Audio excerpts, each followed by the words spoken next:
안녕하세요. 저희는 통계대에 참가한 쿠쿠르비타신의 이주열 안성원입니다. 발표를 시작하겠습니다. 네, 가정학습은 쉽게 말해 학교 말고 집에서 공부하겠다는 것입니다.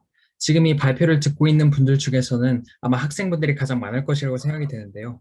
만약 여러분들이 가정학습을 낼 수 있다면 가정학습을 내고 집에서 공부하시겠습니까? 아니면 가정학습을 내지 않고 학교에서 공부하시겠습니까? 사실 우리에게 시간이 많다면 이러한 고민할 필요 없이 그냥 가정학습을 내고 집에서 공부해보면 쉽게 무엇이 더 나은지 판단할 수 있을 것입니다. 그러나 곧 수능을 앞둔 고3 친구들에게는 집에서 공부하는 게 오히려 독이 될 수 있을지 모르는 상황에서 수능 전 가정학습을 내어본다는 그런 도박스러운 선택을 하기엔 쉽지 않은 것입니다. 그래서 저를 포함한 많은 친구들이 가정학습을 해본 친구들에게 물어보고 다닌다거나 선생님과 상의하는 등 가정학습이 효율적인지에 대해 큰 궁금증을 표해왔습니다. 그래서 친구들이 굳이 직접 가정학습을 써보거나 가정학습을 해보았던 친구들에게 직접 물어보지 않아도 가정학습을 쓸지 말지 결정할 수 있도록 가정학습의 효율성을 통계적으로 분석해보자 라는 생각이 들었고 본 주제를 선정하여 통계 분석 대회에 참가하게 되었습니다. 저희는 먼저 대면, 비대면 상황에서의 학습 능률을 비교할 수 있는 질문들을 만들어 설문을 돌렸습니다.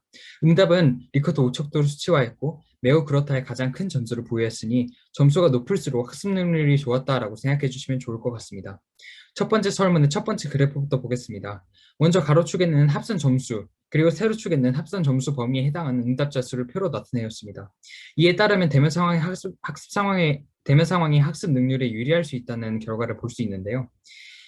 그런데 양극단의 차이가 많이 나는 건 사실이지만 대면 상황의 그래프와 비대면 상황의 그래프가 많은 부분에서 겹친다는 것을 확인할 수 있습니다. 심지어 응답 설문 문항 중 공부 시간을 어느 정도 확보할 수 있었느냐라는 질문에서는 오히려 비대면 상황에서 시간 확보가 더 유리했다는 결과를 볼 수 있었습니다. 이를 보고 저희는 대면 상황 또는 비대면 상황 어느 하나가 다른 하나보다 언제나 더 효율적이라고 단정짓는 태도는 매우 어리석은 태도라는 것을 알 수 있었습니다. 그래서 저희는 이분법적으로 생각하지 말고 어떨 때 대면 상황이 더 효율적인지 어떨 때 비대면 상황이 더 효율적인지 알아보자라는 생각으로 심층 면접을 하게 되었습니다.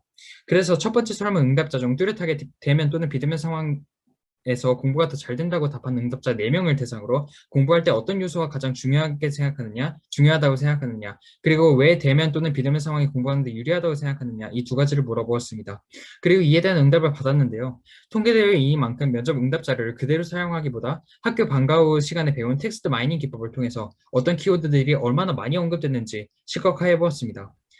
학교와 같은 키워드는 공부와 관련된 응답이니만큼 많이 나올 수밖에 없었을 것이고, 이 응답의 특이한 점이라고 하면 면학 분위기, 그리고 불편, 심리적 같은 단어들이 많이 언급되는 것을 꼽을 수 있을 것 같습니다.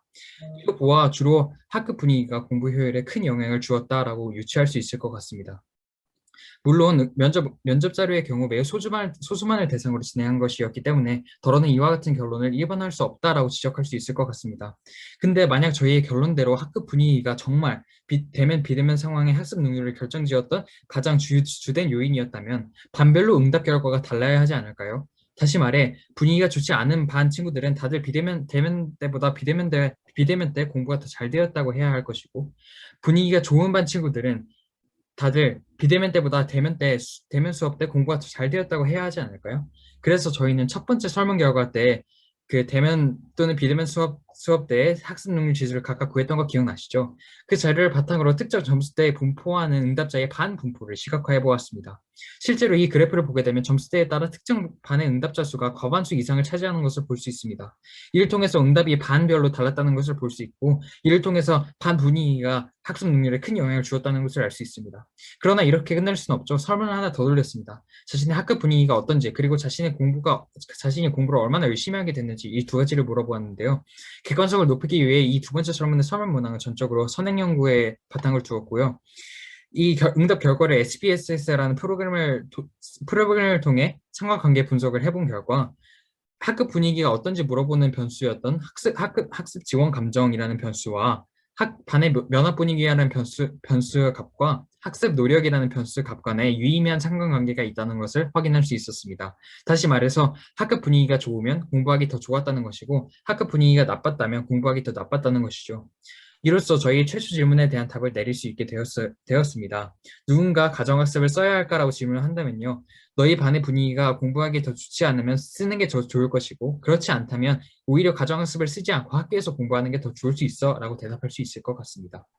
마지막으로 통계기법에 대해 말씀드리겠습니다. 저희는 막대원, 방사, 직선 종류의 그래프를 사용하였습니다. 대면 상황과 비대면 상황에서의 자습 시간의 확보의 분포 차이를 명확히 보이기 위해서 막대 그래프, 텍스트 마이닝 기법에서 돌출된 단어들을 범주별로 시각화하여 하기 위해서 원 그래프를, 학습 지원 감정의 다양한 요소 중 현재 부족한 부분을 부각하기 위해 방선 그래프를, 학습 지원 감정과 학습 노력 간의 양의 상관관계를 나타내기 위해서 직선의 그래프를 사용하였습니다.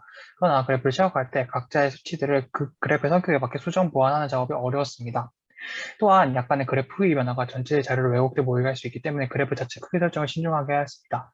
이번 통계 대회를 준비하면서 소집된 자료를 시각화하는 작업의 중요성을 느꼈고 시각화에 따라 자극과 위협의 위험 또한 존재하기 때문에 역으로 저희가 시각화된 자료를 분석할 때 비판적인 시각을 가져야 한다고 느꼈습니다. 이상으로 발표를 마치겠습니다. 감사합니다. 감사합니다.